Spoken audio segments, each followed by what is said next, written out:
हमारे इस channel प्रकर्ष classes में आप सभी का स्वागत है। आज हम इसमें लोक प्रशासन के प्रथम प्रश्न पत्र में जो सिद्धांत, विचारधाराएं या दृष्टिकोण है उनका अध्ययन करेंगे। तो सबसे पहले थोड़ा सा ये देखने का प्रयास करते हैं कि एक सिद्धांत और एक दृष्टिकोण और एक प्रतिमान यानी मॉडल में क्या अंतर होता है, इनको समझने का प्रयास करते हैं। उसके बाद हम देखेंगे संगठन की शास्त्रीय विचारधारा, क्लासिकल विचारधारा वो क्या है। तो थोड़ा सा ये परिचय के दृष्टिकोण से देख लेते हैं। नॉर्मली क्या है, दृष्टिकोण, सिद्धांत, उपागम, विचारधारा, इनको एक ही अर्थ में लिया जाता है, लेकिन इनमें थोड़ा सा अंतर है। तो सबसे पहले देखते हैं दृष्टिकोण या उपागम जो होता है, यानी अंग्रेजी में जिसे अप्रोच कहते हैं। तो अप्रोच का क्या अर्थ है? तो अप्रोच मानकों का समूह यानी सेट्स ऑफ स्टैंडर्ड्स रहता है। कुछ मानक तय कर लिए गए, मानक यानी जिसे हम कहते हैं पैमाना, पैमाने तय कर लिए गए किसी को देखने के लिए, किसी को मापने के लिए। तो जिसके आधार पर किसी सैद्धांतिक विचार विमर्श के लिए प्रश्न या आधार सामग्री लेने या छोड़ने का निर्णय किया जाता है। यानी आपने कोई किसी चीज़ का कोई पैमाना तय कर लिया। यदि कोई चीज़, अब आप किसी पर विचार कर रहे हैं और आपके पैमाने पर वो खरी उतरती है तो आप उसको सेलेक्ट कर लेते हैं और नहीं तो उसको छोड़ देते हैं। तो दृष्टिकोण शब्द से आप ये देखें, दृष्टिकोण का अर्थ है देखने का ढंग, देखने का तरीका। तो किसी चीज़ को कैसे देखता है यह कहलाता है दृष्टिकोण। तो यह सभी तथ्यों को अपने ही परिप्रेक्ष्य में देखता है। तो इस प्रकार से एक सेट्स ऑफ स्टैंडर्ड्स कहते हैं दृष्टिकोण या उपागम को, जो प्रत्येक चीज़ को अपने तरीके से देखता है। जब हम आगे विचारधाराएं पढ़ेंगे तब आप अच्छी तरह समझ पाएंगे इसे एक्चुअली कि दृष्टिकोण का क्या अर्थ या उपागम है। जैसे दो दृष्टिकोण हम मेजर, जो दो दृष्टिकोण है, एक है शास्त्रीय दृष्टिकोण या शास्त्रीय उपागम और दूसरा है मानव संबंध उपागम। शास्त्रीय उपागम जैसे संगठन को देखता है और वो संगठन की औपचारिक संरचना को देखता है। हम आगे डिटेल में लेंगे इनको, फिलहाल थोड़ा सा रेफरेंस आया इसलिए समझ रहे हैं। औपचारिक संरचना, संगठन कैसा बना है, उसकी संरचना कैसी है, उस पर ध्यान लगाता है। जबकि मानव संबंध उपागम जो संगठन में काम करने वाले लोग हैं उनके आपसी संबंधों को देखता है। तो इसलिए दोनों का संगठन को देखने का तरीका अलग अलग है। जहाँ शास्त्रीय उपागम संगठन के ढांचे या संरचना को देखता है, वहीं मानव संबंध उपागम उनके जो काम करने वाले कार्मिक हैं उनके आपसी संबंधों को देखता है। एक व्यवहारवादी उपागम है। व्यवहारवादी उपागम देखता है कि संगठन में काम करने वाले व्यक्ति वास्तव में काम किस प्रकार से करते हैं, अर्थात उनका व्यवहार किस प्रकार से होता है विभिन्न परिस्थितियों में, उसको देखता है। तो ये अलग अलग उपागम है। देखने का तरीका क्या है, देखने का नज़रिया क्या है, उसे ही हम दृष्टिकोण या उपागम कहते हैं। फिर आता है सिद्धांत। दृष्टिकोण या उपागम की चरम परिणति जो है, यानी ये इसका अल्टीमेट पॉइंट है जो किसी विषय वस्तु की समस्याओं और संबंधों की व्याख्या करता है। हम बहुत से सिद्धांत देखेंगे जैसे नियंत्रण का विस्तार, पद सोपान इत्यादि। तो ये जो है दृष्टिकोण का जो अल्टीमेट पॉइंट है वो सिद्धांत कहलाता है।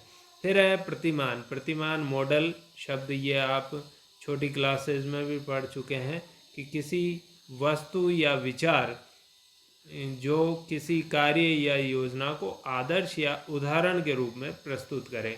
तो मॉडल एक प्रकार से प्रतिकृति होती है एक तो किसी चीज़ की। दूसरा है, हम ये कह सकते हैं कि किसी को आदर्श रूप में यदि प्रस्तुत करना हो तो हम एक मॉडल बना देते हैं। एक उदाहरण के रूप में उसको प्रस्तुत करना हो किसी कार्य या योजना को तो हम कहेंगे मॉडल है। तो ये हुए तीन शब्द, दृष्टिकोण, उपागम, सिद्धांत। नॉर्मली क्या है आगे हम देखेंगे, इनको सबको एक ही सेंस में यूज़ किया जाता है, पर इनमें थोड़ा सा माइनर अंतर है जो हमने देखा। एक है अब उपागमों के प्रकार। उपागम या विचारधाराओं के भी दो प्रकार हैं। एक आदर्शात्मक या निर्देशात्मक है और दूसरा है आनुभाविक या व्याख्यात्मक। नाम से ही स्पष्ट है कि आदर्शात्मक यह कहता है कि कोई चीज़ कैसी होनी चाहिए, यानी वो किस तरह की है इस पे नहीं जाता है। वो कहता है कि कोई चीज़ कैसी होनी चाहिए, लोक प्रशासन कैसा होना चाहिए। यह आदर्शात्मक। निर्देशात्मक यह निर्देश देता है कि लोक प्रशासन इस ढंग का होना चाहिए, इसलिए इसको निर्देशात्मक भी कहा है।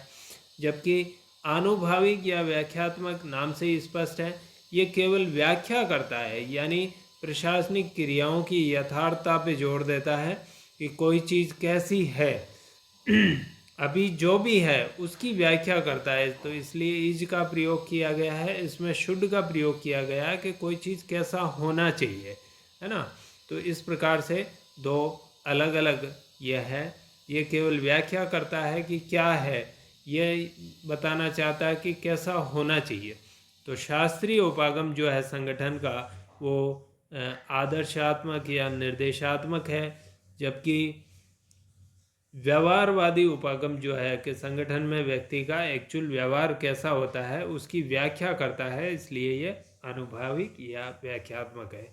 ये मूल्य सापेक्ष है। मूल्य यानी इसमें वैल्यूज़ को स्थान दिया गया है, जबकि ये मूल्य तटस्थ है, यानी मूल्य से अलग होकर केवल वैज्ञानिक व्याख्या करता है। तो इस प्रकार से एक और संदर्भ में मूल्य को समझे कि जो शास्त्रीय सिद्धांतकार है उन्होंने जो सिद्धांत बनाया है उसमें उन्होंने अपने व्यक्तिगत अनुभव को, व्यक्तिगत ज्ञान को शामिल किया है। लेकिन इसमें आनुभाविक का जो व्यावहारिक उपागम है उसमें सिद्धांतकारों ने अपने मूल्य, अपनी विचारधाराएं, अपनी दृष्टिकोण, अपनी सोच से हटकर केवल वैज्ञानिक परीक्षण के आधार पर इसका निर्माण किया है। तो जहाँ पर भी सिद्धांतकार का इंटरेस्ट, उसके वैल्यूज़, उसके थॉट्स, उसके इथोज शामिल हो जाते हैं, वो मूल्य सापेक्ष है। और जब वो उनको अलग रखकर केवल वैज्ञानिक व्याख्या करता है तो उसे मूल्य तटस्थ कहते हैं। तो ये कुछ प्राइमरी बातें थी। मेन जो अपना प्रश्न बनता है वो ये बनता है, शास्त्रीय सिद्धांत क्या है। तो सबसे पहले तो देखिए, शास्त्रीय के उपागम के विभिन्न नाम हैं। शास्त्रीय, औपचारिक, संरचनात्मक, परंपरागत, यांत्रिक और प्रबंध प्रक्रिया उपागम, ये सभी इसके नाम हैं। ये इतने सारे नाम हैं, लेकिन ज़्यादातर जो है प्रचलन में यही नाम चलता है, इसलिए हमने यही नाम रखा है शास्त्रीय विचारधारा या उपागम। इसके ये इतने नाम ये क्यों हैं, ये भी हम जब इसको पढ़ेंगे तो बिल्कुल समझ में आ जाएगा आपके कि ये नाम जो है किस कारण से इसके रहे हैं। तो हम इसको शुरुआत करते हैं इसकी। सबसे पहले लेते हैं इसका परिचय। तो देखिए, परिचय में यह लोक प्रशासन का प्रथम व्यवस्थित विचारधारा है। सबसे पहली जो विचारधारा है लोक प्रशासन को पढ़ने की, लोक प्रशासन का जो संगठन है उसकी जो पहली विचारधारा है वो शास्त्रीय विचारधारा ही है। और जब भी कोई पहली विचारधारा किसी भी विषय को समझने की होती है तो उसको शास्त्रीय विचारधारा ही कहा जाता है।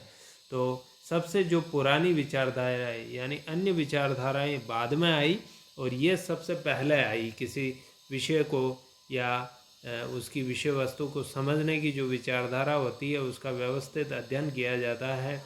तो ये पहली विचारधारा है, इसलिए इसको क्लासिकल यानी शास्त्रीय विचारधारा कहा गया है। तो एक कारण तो आप समझ गए कि शास्त्रीय विचारधारा क्यों कहा गया है, क्योंकि ये सबसे प्रथम है। इसका उद्गम लोक प्रशासन के एक विषय के रूप में उद्गम, यह हम हमारे पुराने वीडियो में आप देखिएगा, लोक प्रशासन का एक विषय के रूप में विकास या उद्गम, तो उसमें आपको समझ में आ जाएगा। तो जब ये लोक प्रशासन विषय के रूप में बना, विषय के रूप में प्रादुर्भाव हुआ, तभी से ये विचारधारा प्रचलित है, इसलिए यह सबसे पुरानी विचारधारा है। तो विषय बनने के साथ ही ये विचारधारा आ गई। लेकिन 1930 से 1950 का जो समय है, यानी ये जो 20 वर्ष है, ये इस उपागम के स्वर्ण युग माने जाते हैं। इस दौरान इस विचारधारा में अनेक विद्वानों का योगदान सामने आया। उनके विभिन्न सिद्धांत सामने आए, वो हम आगे देखेंगे। तो इस विचारधारा के समर्थक विद्वान कौन है, कौन से विद्वान हैं जिन्होंने इस विचारधारा के निर्माण में योगदान दिया, तो उसमें सबसे पहला नाम आता है हेनरी फेयोल का। हेनरी फेयोल फ्रांस के इंजीनियर थे और ये कोयला कंपनी में कार्यरत थे। और इन्होंने जो सिद्धांत दिए हैं, इन्होंने जो अवधारणाएं दी हैं, वो इस शास्त्रीय उपागम शास्त्रीय विचारधारा की आधार बनी। इसके अलावा भी विभिन्न विद्वानों का योगदान है। MP Follett, Mary Parker Follett का भी कुछ योगदान है। गुलीक और उर्विक, गुलीक है ये, गुलीक और उर्विक दो विद्वान हुए, इनका भी बड़ा महत्वपूर्ण योगदान है। इनफैक्ट इनकी जो पुस्तक आई है papers on the science of administration, ये इनकी किताब है गुलीक और उर्विक की। इस किताब ने इस शास्त्रीय विचारधारा को लोकप्रियता के चरम पर पहुंचा दिया। तो जहां हेनरी फेयोल इस शास्त्रीय विचारधारा के पिता माने जाते हैं, वहीं गुलीक और उर्विक ने इस विचारधारा को सर्वोच्च शिखर पर पहुंचा दिया।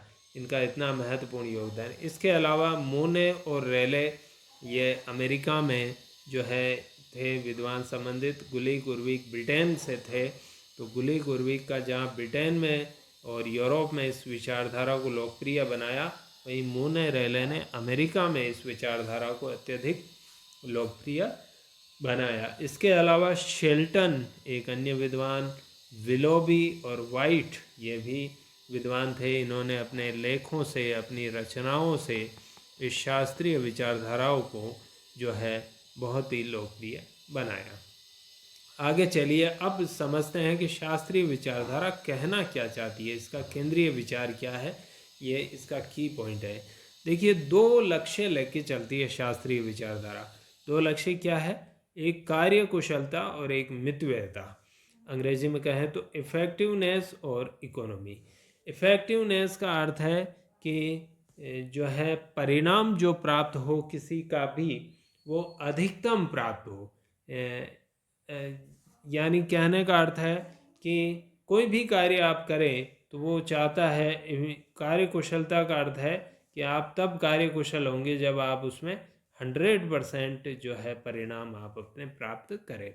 मितव्ययता का अर्थ है कि आपका जो खर्च हो उसमें जो समय, देखिए किसी भी कार्य को करने में आपका समय जाएगा, आपका श्रम यानी प्रयास लगेंगे, मेहनत लगेगी, और तीसरा आपका धन खर्च होगा। कोई भी आप कार्य कीजिए तो इनमें आपका समय, श्रम और धन खर्च होगा। तो मितव्ययता का अर्थ है कि इनकी जो है बर्बादी जो है, इनका जो वेस्टेज है वो कम से कम हो। यानी कम से कम, सीधी सी बात है, कम से कम धन, कम से कम श्रम, कम से कम समय में अधिक से अधिक परिणाम प्राप्त करना, यही है कार्यकुशलता और मितव्ययता। तो ये जो है टारगेट है शास्त्रीय उपागम के, कि कार्यकुशलता और मितव्ययता, इसको ध्यान में रख के ये चलता है। अब आप एक दिमाग में किसी भी कार्यालय का, सरकारी कार्यालय का जो है इमेजिनेशन कीजिए, या किसी प्राइवेट फैक्ट्री का इमेजिनेशन कीजिए जिसमें मान लीजिए कपड़ा बनता हो या अन्य कोई वस्तु बनती हो। तो वहाँ पर जब हम इसको रखेंगे तो वहाँ इसका अर्थ है कि कम से कम लागत में शामिल है आपका समय, आपका श्रम और आपका धन, ये कम से कम खर्च हो, और वहाँ पर कपड़े का उत्पादन अधिक से अधिक हो और कपड़ा उच्च क्वालिटी का भी बने। इसी प्रकार सरकारी संगठन में जब आप इसको रखें तो इसका अर्थ हुआ कि जनता को फायदे अधिक से अधिक प्राप्त हो उस संगठन से, सरकारी संगठन से।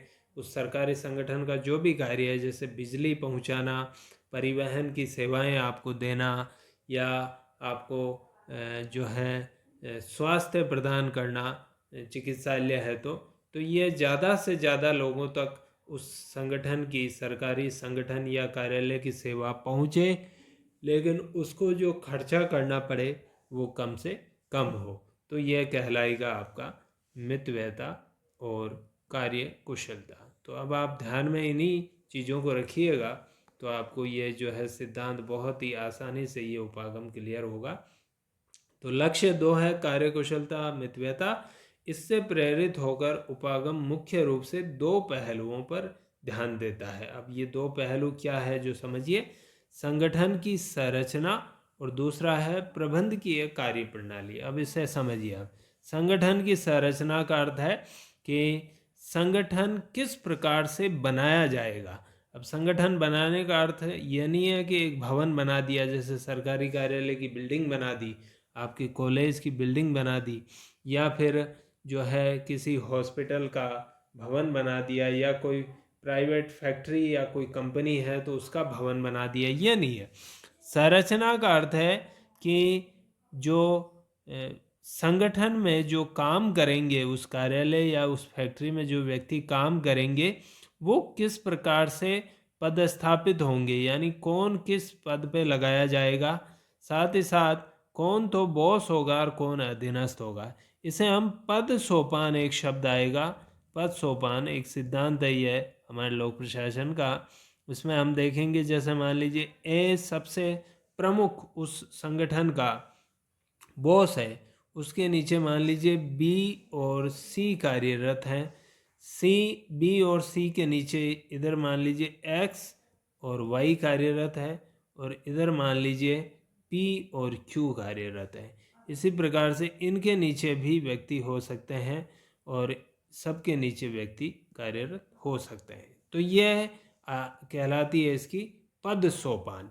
तो ये कहना चाहता है कि कौन तो अधिकारी होगा, कौन अधीनस्थ होगा, यानी संगठन में जो कार्मिक होंगे वो किस ढंग से नियोजित या पदस्थापित किए जाएंगे। यह है संरचना का अर्थ। संरचना का अर्थ केवल भवन बना देना नहीं है, वो निर्जीव भवन नहीं है, बल्कि कार्मिक जो है किस प्रकार से पदस्थापित होंगे, कौन अधिकारी होगा, कौन अधीनस्थ होगा। दूसरा है प्रबंधकीय कार्य प्रणाली पर ध्यान लगाता है। प्रबंधकीय कार्य प्रणाली का अर्थ है कि उस संगठन के जो प्रबंधक होंगे, प्रबंधक हम निजी क्षेत्र में हम पढ़ चुके हैं, प्रबंध और प्रशासन में अंतर, वो हमारे वीडियो में आप देखें, लोक प्रशासन के जो परिचय का वीडियो है उसको देखें आप। तो प्रबंधक कहें या हम प्रशासक कहें, सरकारी क्षेत्र में प्रशासक शब्द का इस्तेमाल होता है, निजी क्षेत्र में ज़्यादातर प्रबंध शब्द का इस्तेमाल होता है। तो ये जो है उच्च स्तर के जो है कार्मिक हैं, ये अपना कार्य किस प्रकार से करेंगे, इनकी कार्य प्रणाली कैसी होगी, इनको काम करने में किन किन बातों की आवश्यकता पड़ेगी, तो उस पे ध्यान ये लगाता है। तो 2 चीज़ें इसमें क्लियर आ गई आपके, एक संगठन की संरचना कैसी होगी, और दूसरा जो संगठन के जो उच्च प्रबंधक या प्रशासक होंगे वो अपना कार्य किस प्रकार से करेंगे। तो इन 2 चीज़ों में यह शास्त्रीय उपागम हेल्प करता है। कैसे है? यह विचारधारा इन दोनों आयामों का वैज्ञानिकरण करने का प्रयास करती है। अब वैज्ञानिकरण कैसे है वो समझिए। विज्ञान हम किसे कहते हैं कि कुछ निश्चित सिद्धांत हो, और जब हम उन सिद्धांतों को लागू करें, विज्ञान का अर्थ क्या है कि कुछ निश्चित सिद्धांत होते हैं, और उन सिद्धांतों को हम जब लागू करते हैं तो जो सिद्धांतों में कहा गया है वही आपको परिणाम प्राप्त होता है। तो ये विज्ञान है। तो ये भी प्रशासन को विज्ञान बनाता है। शास्त्रीय उपागम वैज्ञानिकरण करता है इन 2 चीज़ों का। क्या? एक तो संगठन की संरचना किस ढंग से अच्छी बनाई जा सकती है, और दूसरा प्रबंधक अपना कार्य कैसे अच्छे से अच्छा कर सकते हैं ताकि उनको अधिकतम परिणाम प्राप्त हो। यानी कार्य कुशलता और मितव्ययता, ये 2 आयाम है। कार्य कुशलता का अर्थ है परिणाम अधिक से अधिक प्राप्त हो, मितव्ययता का अर्थ है कि खर्च में जो है कम से कम लगे, समय कम से कम, साधन कम से कम, श्रम कम से कम लगे। अतः इन दोनों से संबंधित सिद्धांतों की खोज व प्रतिपादन करना इस विचारधारा का मुख्य लक्ष्य है। यानी ऐसे सिद्धांत बनाए जाएं कि संगठन की संरचना भी सर्वोत्तम हो जाए और संगठन में जो काम कर रहे हैं प्रबंधक, उनके कार्य भी सबसे अच्छे तरीके से वो कर सके। ये ऐसे सिद्धांत होते हैं जो सभी संगठनों पर लागू होते हैं। ये एक बहुत महत्वपूर्ण बात आई है। विज्ञान की क्या खास बात है? विज्ञान के जो सिद्धांत हैं वो सर्वत्र लागू होते हैं। जैसे मान लीजिए एक है H2O, यानी हाइड्रोजन के 2 परमाणु और ऑक्सीजन का 1 परमाणु। जब आप मिलाएंगे इन दोनों को तो आपको प्राप्त होगा जल। ये विज्ञान का एक सिद्धांत है, हम जानते हैं। तो आप हाइड्रोजन के 2 परमाणु और ऑक्सीजन का 1 परमाणु जब आप मिलाते हैं तो आपको जल का एक अणु प्राप्त होता है। ये कार्य आप कहीं भी करेंगे, किसी भी परिस्थिति में करेंगे तो यही परिणाम प्राप्त होगा। आप ये कार्य यूएसए में कीजिए या आप भारत में कीजिए। तो इसको कहते हैं कि ऐसे सिद्धांत बनाने का प्रयास ये शास्त्रीय उपागम में किया गया है। इन शास्त्रीय उपागम के जो समर्थक है उन्होंने ऐसे सिद्धांतों का खोज और प्रतिपादन किया है जो सभी संगठनों पर लागू हो सकते हैं। अब संगठन सभी कैसे, चाहे वो प्राइवेट निजी क्षेत्र का संगठन हो या सरकारी संगठन हो, सभी पे लागू होंगे। यानी जैसे उदाहरण के रूप में एक सिद्धांत है हमारा पद सोपान। तो पद सोपान का जो सिद्धांत है उसको आगे हम पढ़ेंगे इसके बारे में। पद सोपान का जो सिद्धांत है वो निजी क्षेत्र में भी उतना ही प्रभावशाली और परिणामदायक होगा जितना कि सरकारी क्षेत्र में होता है। वो अमेरिका के किसी उपक्रम में भी लाभदायक होगा और भारत के उपक्रम में भी होगा। यानी देश कोई भी हो, जगह कोई भी हो, क्षेत्र चाहे निजी हो चाहे सरकारी हो, सर्वत्र वो एक से परिणाम देंगे। इसीलिए उसको विज्ञान कहा गया है। तो इस प्रकार से वैज्ञानिकरण करने का प्रयास करता है, सभी जगह लागू होते हैं, ऐसे सिद्धांत बनाता है। आगे देखिए, इस विचारधारा ने संगठन को एक औपचारिक ढांचा माना। संगठन एक औपचारिक ढांचा है जिसका निर्माण कुछ निश्चित सिद्धांतों के आधार पर किया जा सकता है। तो यही तो बात है कि संगठन की संरचना कैसे बनाई जाए, क्या उसके कुछ सिद्धांत है क्या? ये कह रहे हैं बिल्कुल है ऐसे सिद्धांत, और इन्होंने ऐसे सिद्धांतों की खोज की है, ऐसे सिद्धांत बनाए हैं। तो ये ठीक वैसा ही है जैसे वास्तुकला के सिद्धांतों के आधार पर किसी भवन का निर्माण किया जा सकता है। ये बिल्कुल वैसा ही इंजीनियरिंग के जो सिद्धांत हैं उनको फॉलो करके जैसे आप एक भवन बना सकते हैं, ठीक वैसा ही आप इसके सिद्धांतों का, शास्त्रीय जो उपागम है, इसके सिद्धांतों का उपयोग करके संगठन की संरचना बना सकते हैं। इसके बाद क्या करना है? इसके बाद विभिन्न पदों पर कार्मिकों को नियुक्त कर दिया जाता है। ये बता दिया जाता है यहाँ एक हेड ऑफ द इंस्टीट्यूशन होगा, हेड ऑफ द डिपार्टमेंट होगा, हेड ऑफ द संस्थान होगा, उसके नीचे ये होंगे, इसके नीचे ये, इसके नीचे ये, फिर इसके नीचे ये। तो वहाँ पर यह आप एक नक्शा बना लो, जैसे आप मकान का नक्शा बनाते हैं उसी प्रकार से संगठन का नक्शा बना लीजिए और फिर उन पदों पर योग्य कर्मचारियों को नियुक्त कर दीजिए। तत्पश्चात संगठन के प्रबंधकीय या प्रशासकीय कार्यों का संचालन करने के लिए विभिन्न सिद्धांतों का प्रयोग किया जाता है। बिल्कुल वही बात आ रही है, पहले संगठन बना लीजिए, फिर संगठन में कार्मिकों को नियुक्त कर दीजिए, और फिर जब वो कार्मिक नियुक्त हो जाएं तो उनके जो प्रशासकीय प्रबंधकीय कार्य हैं, ये हम पहले देख चुके हैं पहले के वीडियो में, आगे और आएंगे कि प्रशासकीय या प्रबंधकीय कार्य कौन से होते हैं, तो उनको करने की क्या सिद्धांत है। यह उल्लेखनीय है कि इस उपागम में पदों के मध्य कार्यगत संबंधों को ध्यान में रखा जाता है, न कि इन नियुक्त कार्मिकों के मध्य के व्यक्तिगत संबंधों की। ये बड़ी महत्वपूर्ण बात है। जैसे उदाहरण के रूप में ए जो है बॉस है किसी संस्थान का, इसके नीचे बी और सी काम कर रहे हैं। तो यही ध्यान में रखा जाता है कि ए बॉस है, ए अधिकारी है, बी और सी अधीनस्थ है। यानी ए जो आदेश देगा उसको बी और सी मानेंगे। यह है इनके बीच में कार्यगत संबंध।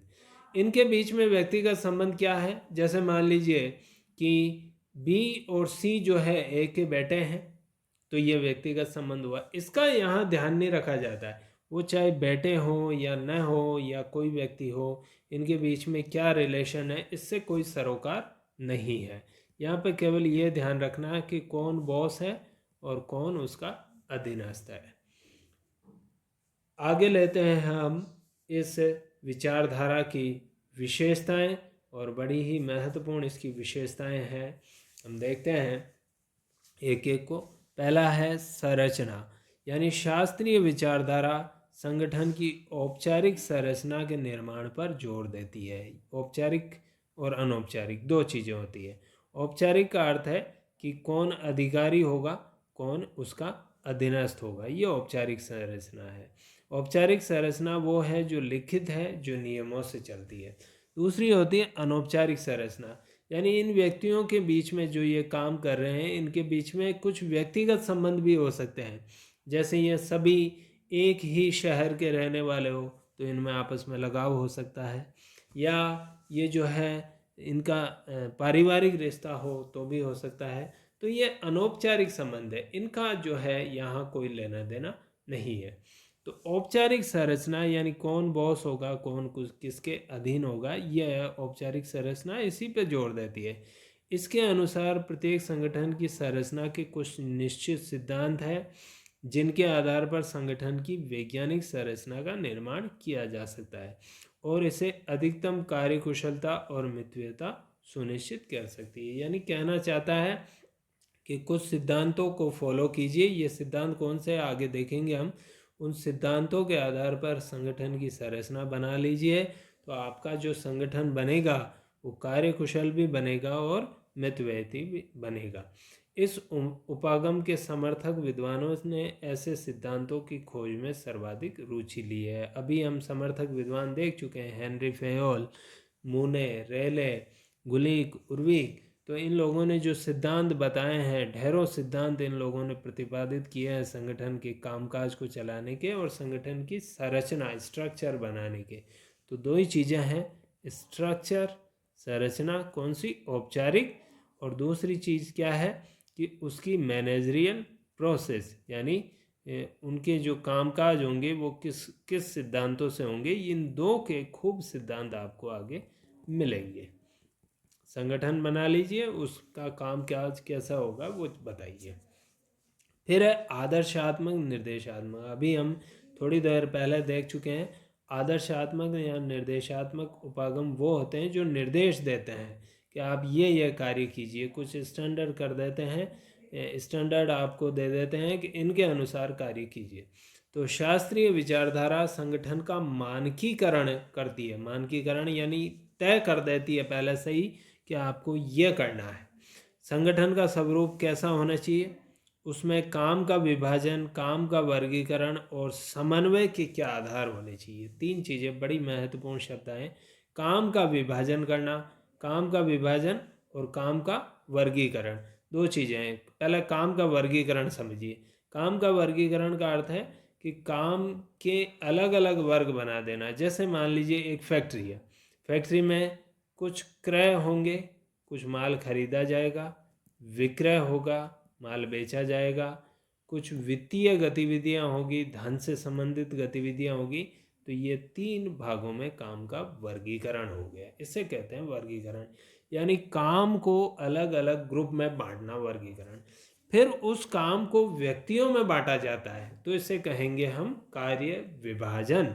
यानी ये काम ये करेगा, ये काम वो करेगा, ये काम सी करेगा, ये काम डी करेगा। इस प्रकार से व्यक्तियों को काम देना कहलाता है कार्य विभाजन, और काम को खुद को अलग अलग ग्रुप में बांटना कहलाता है कार्य का वर्गीकरण। काम आपने ग्रुप में बांट दिया, फिर उस काम को आपने व्यक्तियों को अलॉट कर दिया। अब आपको यह देखना है कि आपके संगठन का उद्देश्य क्या है। एक काल्पनिक एक फैक्ट्री का उदाहरण लीजिए जिसमें कपड़ा बनता है। ये आप एक फैक्ट्री का उदाहरण, उसमें आपने क्रय विभाग बनाया, विक्रय विभाग बनाया, वित्त विभाग बनाया, कार्मिक विभाग बनाया, अलग अलग विभाग बनाए। ये कार्य का वर्गीकरण हुआ और उनमें बहुत से कर्मचारियों को नियुक्त करके उनको कार्य दे दिया कि तुझे ये करना है, तुझे ये करना है, तुझे ये करना है। ये कार्य का विभाजन हुआ। मूल क्या लक्ष्य है, कपड़े का निर्माण करना। तो अब उन सब के काम इस ढंग से चलने चाहिए कि कपड़े के निर्माण में ही जो है सबका फायदा हो। इसको कहते हैं समन्वय। आगे हम इसको पढ़ेंगे समन्वय को। फिलहाल ये समझिए कि कार्यों में एक रूपता लाना, एक रूपता लाने का मतलब है एक जैसे ही कार्य सब करे, ये नहीं है। कार्य इस ढंग से होने चाहिए कि हमारा जो अंतिम उद्देश्य है कपड़ा उत्पादन वो प्राप्त हो जाए। तो इस ढंग से कार्य को किया जाना चाहिए, ये कहलाता है समन्वय। तो वो पहला है कार्यों, सिंपल चीज़ें है, कार्यों को आपने बांटा अलग अलग ग्रुप में, फिर उन पे हर एक में व्यक्तियों को नियुक्त किया और फिर इनके काम में तारतम्यता लाना, एक रूपता, यूनिफॉर्मिटी लाना कि जो मूल लक्ष्य है वो प्राप्त हो जाए। फिर है गतिविधियों और उनके पारस्परिक संबंधों को किस प्रकार पूर्व निर्धारित किया जाना चाहिए। ये पहले से ही तय हो जाना चाहिए कि इन व्यक्तियों में आपस में क्या रिलेशन रहेगा, यानी कौन बॉस रहेगा, कौन उसका अधीनस्थ रहेगा। कार्य के सुचारू संचालन के लिए कार्मिकों पर सत्ता का प्रयोग किस प्रकार किया जाएगा, ये बड़ी महत्वपूर्ण बात है। सत्ता का अर्थ क्या है? सत्ता का अर्थ है निर्णय लेना और आदेश देना, आदेश का पालन करवाना। तो ये किस प्रकार से किया जाएगा सत्ता का उपयोग, ये भी पहले से तय हो जाना चाहिए। तो इस प्रकार से आप देखेंगे कि सब कुछ पहले से ही डिसाइड कर देता है, इसलिए इसको कहा गया है निर्देशात्मक या आदर्शात्मक। पहले से ही मानक स्टैंडर्ड तय कर देता है, इसलिए इसको आदर्शात्मक या निर्देशात्मक कहा गया। फिर आई अगली विशेषता सार्वभौमिकता, यूनिवर्सलिज्म। यूनिवर्सल किसको कहते हैं? यूनिवर्सल उसे कहते हैं कि कोई जो चीज़ है वो सर्वत्र पाई जाए।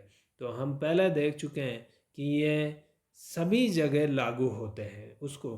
तो इस उपागम के अनुसार प्रशासन एक जैसे हैं, सभी प्रशासन एक जैसे हैं। सभी प्रशासन एक जैसे कैसे? कि सरकारी क्षेत्र का प्रशासन हो चाहे निजी फैक्ट्री का प्रशासन हो, सब एक जैसे हैं। दूसरी चीज़, सरकार में भी तरह तरह के काम होते हैं। सरकार में चिकित्सा भी है, शिक्षा भी है, परिवहन भी है, विद्युत भी है। तो विभिन्न प्रकार के काम सरकार करती है। तो ये मानता है कि सभी कामों में एक जैसी ही समस्याएं हैं। तो काम की प्रकृति और परिवेश का कोई प्रभाव नहीं पड़ता।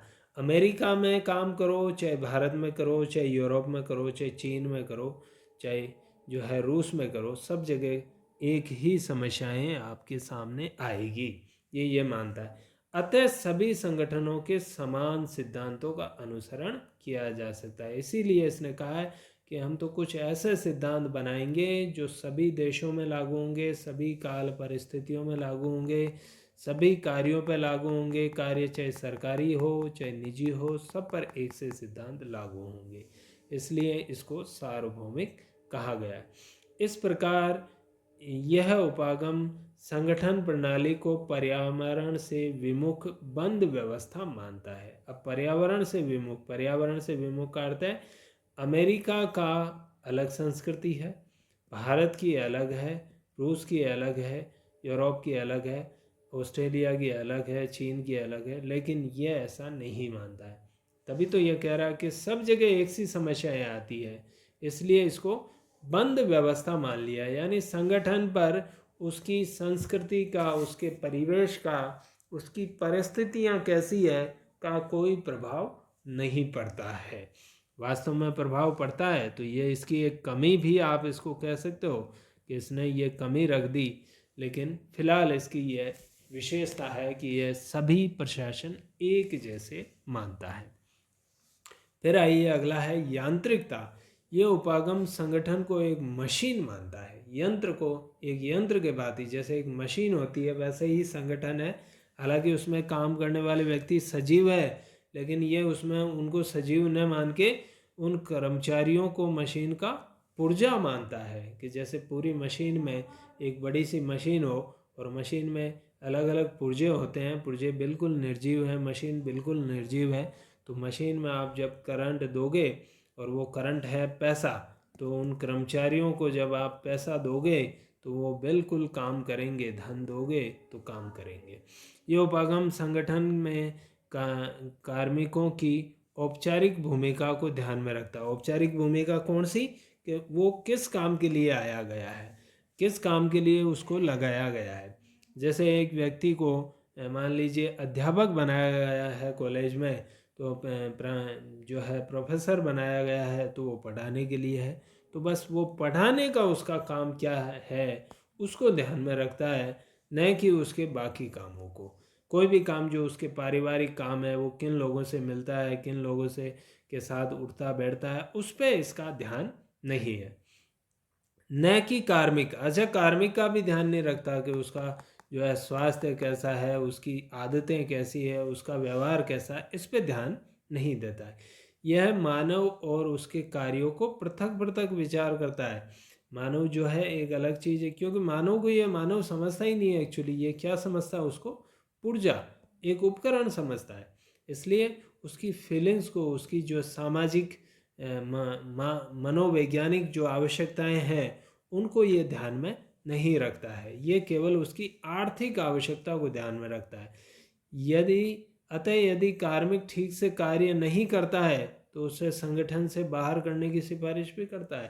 तो ये कहना चाहता है कि कार्मिक धन कमाने के लिए आता है, धन आप उसको दे रहे हैं, उसके बाद भी वो यदि ढंग से काम नहीं करता है तो उसको संगठन से बाहर कर दीजिए। तो कार्मिक की, मान लीजिए कार्मिक की पारिवारिक जो है स्थिति खराब है, परिवार में बीमार है, इस ढंग से, इसलिए वो ढंग से काम नहीं कर पा रहा है, तो ये उसको ध्यान में नहीं रखता है। ये कार्मिक को जो है, मान लीजिए जयपुर का कर्मचारी जो है आपके दिल्ली में या मुंबई में काम करने आया है, अभी वो वहाँ की भाषा नहीं समझता है, वहाँ के लोगों से घुल मिल नहीं पाया है, वहाँ के भोजन को लेके उसे समस्याएं हैं, तो ये उन चीज़ों को कंसिडर नहीं करता है। ये कहता है कि आपको पैसा मिल रहा है, बस आप काम करके दीजिए, वरना आपको क्या कर दिया जाएगा? बाहर निकाल दिया जाएगा। तार्किकता, रैशनैलिटी। अब रैशनैलिटी का अर्थ है कि तर्क के आधार पर निर्णय लेता है। तो ये मान के चलता है कि प्रत्येक जो कार्मिक है वो 100% रैशनल है। रैशनल का अर्थ है विवेकशील व्यक्ति है, और विवेकशील का अर्थ है कि ऐसा कार्य करेगा जिसका लाभ अधिक से अधिक हो और खर्च कम से कम हो। तो संगठन को तो एक तार्किक प्रणाली मानता है, यानी संगठन ऐसी चीज़ है जो केवल और केवल लाभ के लिए, यानी उसका जो टारगेट है, जो उसका जो काम है, उसको 100% एक्यूरेसी के साथ प्राप्त करेगी, और उसमें लागत या धन या समय या साधन का जो खर्च होगा वो कम से कम आएगा। तो प्रत्येक कार्य और गतिविधियों को विवेकपूर्ण और वैज्ञानिक विधि से करने पर जोर देता है। इसके अनुसार मानव की तार्किकता की कोई सीमा नहीं है, यानी मानव को ये बहुत ही ज़्यादा रैशनल, तार्किक, विवेकपूर्ण, विवेकशील व्यक्ति मानता है। अतः कार्य को करने के नए नए सिद्धांत और विधियों की भी खोज की जानी चाहिए। यानी आज यदि परिणाम किसी सिद्धांत को लागू करने से अच्छे प्राप्त नहीं हो रहे, तो नए सिद्धांतों को खोजा जाना चाहिए ताकि परिणाम अच्छे से अच्छे प्राप्त हो।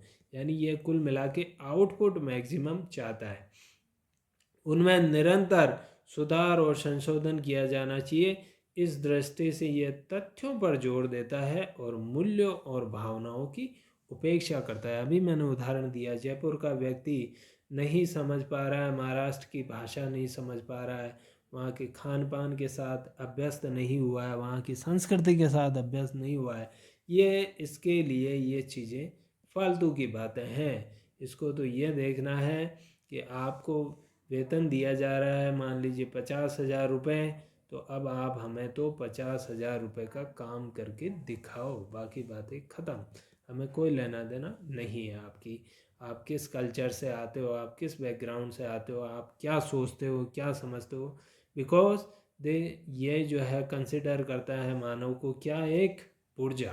तो जैसे हम कोई मशीन ख़रीद के लाते हैं, तो मशीन की कोई भावनाएं नहीं होती है, कोई वैल्यूज़ नहीं होती है। मशीन का हमने धन दिया है, मान लीजिए हम 10,000 20,000 का पंखा ख़रीद के लाते हैं, कूलर ख़रीद के लाते हैं, या एयर कंडीशनर ख़रीद के लाते हैं, तो हम तो चाहते हैं कि वो ठंडी हवा हमें दे। लेकिन यदि वो नहीं दे पाता है तो हम क्या कहते हैं, ले जाके उसको जहाँ से हमने ख़रीदा है उसको देते हैं कि भाई ये तेरा वापस रख और हमें हमारे पैसे दे। तो वही चीज़ ये मानव पे लागू करता है। आर्थिकता, अगला पॉइंट है आर्थिकता। मानव केवल आर्थिक प्रलोभनों से प्रेरित होकर कार्य करता है, न कि सामाजिक या मानवीय भावनाओं से प्रेरित होकर। दूसरा, उसमें स्वतः प्रेरणा का अभाव पाया जाता है। ये बड़ी बात है। यह कर्मचारी को यह मान के चलता है कि कर्मचारी केवल धन के लिए कार्य करता है, उसकी सामाजिक या मानवीय आवश्यकताएं नहीं होती है। मानवता का पक्ष यहाँ पे यह लेता ही नहीं है। कर्मचारी को तो ये चोर समझता है, इसीलिए लिखा है कि स्वतः प्रेरणा से काम नहीं करता है, यानी आप उसको धन दोगे वो काम करेगा। जैसे एक मशीन, आप उसका स्विच ऑन करोगे वो काम करेगी, स्विच बंद कर दोगे वो काम करना बंद कर देगी। ठीक उसी प्रकार से ये कर्मचारी को लेता है कि कर्मचारी जो है स्वतः प्रेरणा से अपना आप काम नहीं करता है, आप उसको धन दे रहे हो वो काम करता है और केवल धन के लिए काम करता है, उसकी सामाजिक मानवीय आवश्यकताएं नहीं होती है। लेकिन आगे हम देखेंगे ये इसकी एक बहुत बड़ी कमी है कि यह केवल आर्थिक यानी धन से संबंधित बातों को ही स्थान देता है। आणविक, आणविक का अर्थ है कि ये कर्मचारी को अलग से कटा हुआ मान लेता है, यानी कर्मचारी पर उसके साथी कार्मिकों का कोई प्रभाव नहीं पड़ता है। उसकी अपनी योजना होती है, अपना व्यवहार होता है, साथी क्या कर रहे हैं क्या नहीं कर रहे हैं, क्या सोचते हैं क्या बोलते हैं, उसका इस पर कोई प्रभाव नहीं पड़ता है। तो ये हर एक कर्मचारी को अलग समझ लेता है, ये अपने आप में अलग मानता है, जिसका उसके साथियों का जिस पर कोई प्रभाव नहीं होता है। फिर है स्वैच्छिक। स्वैच्छिक का अर्थ है कि कर्मचारियों का जो ग्रुप है, जैसे मान लीजिए एक ही लेवल के, एक ही स्तर के मान लीजिए 20 कर्मचारी हैं, तो उन 20 कर्मचारियों का एक ग्रुप बन गया, तो उस ग्रुप का कोई प्रभाव उस प्रत्येक कर्मचारी पर नहीं पड़ता है। यानी कोई भी कर्मचारी अपने ग्रुप से प्रभावित नहीं है। सामाजिक प्रभाव और नियंत्रण के प्रति प्रतिरोध पाया जाता है। यदि ग्रुप कह भी देता है उसको कोई बात, ग्रुप कह देता है, जैसे मान लीजिए 20 जने हैं, 20 जनों ने अपना ग्रुप बना लिया और वो कहते हैं कि हमें आज जो है काम नहीं करना है या काम कम करना है या जो सुपरवाइज़र है उसका विरोध करना है, तो भी ये नहीं करेंगे, कोई ऐसा नहीं करेगा, क्योंकि इनका ग्रुप बनता ही नहीं है। ये मान के चलता है। ग्रुप के प्रति प्रतिरोध पाया जाता है, यानी ग्रुप का एक प्रकार से विरोध पाया जाता है। वह अपनी इच्छा से चालित होता है, न कि समूह की इच्छा से। समूह की क्या इच्छा है? समूह पहली बात तो यह है कि बनता ही नहीं है। ये मान के चलता है कि समूह बनते ही नहीं है, और बन भी जाए तो समूह जो है कर्मचारियों को प्रभावित नहीं करता है। इसके बाद है गतिहीनता। यह उपागम गतिशील नहीं है, इसलिए परंपरागत दृष्टिकोण कहलाता है। ये एक और नाम इसका क्यों है परंपरागत, यानी यह केवल जो है संगठन की संरचना करने में और प्रबंधकों के काम करने के क्या सिद्धांत होंगे यही बताता है, लेकिन एक्चुअल में काम कैसा होता है उसकी स्टडी यह नहीं करता है, क्योंकि यह संगठन को एक जड़ मशीन के रूप में देखता है, न कि एक जीवंत संगठन के रूप में। जीवंत संगठन वो है जिसमें मानव काम करते हैं। ये मानव को मानव मानता ही नहीं है, मानव को एक पुर्जा मानता है, इसलिए यह किसी प्रकार की गतिशीलता पर विचार नहीं करता है। इसके बाद अगला है नियम, कानून, सिद्धांत, प्रक्रियाएं सब कुछ पहले से पूर्व परिभाषित और पूर्व निर्धारित होंगी। यानी प्रत्येक व्यक्ति जो संगठन में आएगा उसके ऊपर कौन कौन से नियम लगेंगे, कौन कौन से उसकी प्रक्रियाएं होगी, कौन से सिद्धांतों का उसे पालन करना पड़ेगा, ये सब पहले से तय होता है। व्यक्ति आके अपने नए सिद्धांत नहीं बनाएगा, ये पहले से है। अच्छा, इसके लिए चार्ट्स और मैनुअल्स का प्रयोग किया जाता है। चार्ट्स का प्रयोग, चार्ट समझिए जैसे एक संगठन की संरचना है, ए सबसे ऊपर है, इसके नीचे बी और सी है, बी के नीचे एक्स वाई है और सी के नीचे पी और क्यू है। दिस इज चार्ट, ये एक चार्ट है। और मैनुअल का अर्थ है कि जो भी नियम, सिद्धांत, प्रक्रियाएं हैं उनको छोटे से बुकलेट के रूप में छाप दिया जाता है, तो वो मैनुअल बन जाता है। तो आपको उनको पढ़ के काम करना है, यानी कि आपको यदि समझ में नहीं आ रहा है तो आप उसमें देखेंगे कि उसमें क्या लिखा हुआ है और उसी के अनुसार आपको निर्णय लेना है और काम करना है।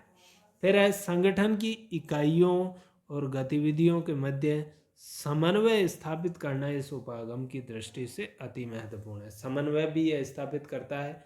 समन्वय का अर्थ क्या है? अलग अलग व्यक्ति जो काम कर रहे हैं उनका काम इस दिशा में जाए कि जो है अंतिम जो लक्ष्य है, जैसे अभी हमने उदाहरण लिया कि कपड़ा बनाना किसी संगठन का अंतिम लक्ष्य है, तो जैसे ABCD 4 इकाइयाँ हैं, ये चारों के काम इस ढंग से आकर मिल जाने चाहिए कि आखिर में एक जैसे ही दिशा में बढ़ते हुए न जाए। दिस इज कॉल्ड समन्वय। ठीक है, तो इस प्रकार से इस उपागम की हमने विशेषताएं देखी, इसका केंद्रीय विचार देखा और इस उपागम का जो है परिचय हम लोगों ने इसमें देखा। इस वीडियो में हम इतना ही रखेंगे। अगले वीडियो में लेंगे कि इससे संबंधित विभिन्न विद्वान जो हमने अभी देखे, हेनरी फेयोल, गुलिक, उर्विक, मूने, रेले, इन लोगों का क्या योगदान है इसको हम पढ़ेंगे। इसके अलावा इस उपागम की आलोचनाएं भी हम अगले वीडियो में देखेंगे। इस वीडियो में फ़िलहाल इतना ही। आपको मैं समझता हूँ ये वीडियो निश्चित रूप से अच्छा लगा होगा। यदि आपको ये वीडियो अच्छा लगा हो तो इसे लाइक कीजिए, चैनल को सब्सक्राइब कीजिए और वीडियो को अधिकाधिक लोगों तक शेयर कीजिए। धन्यवाद।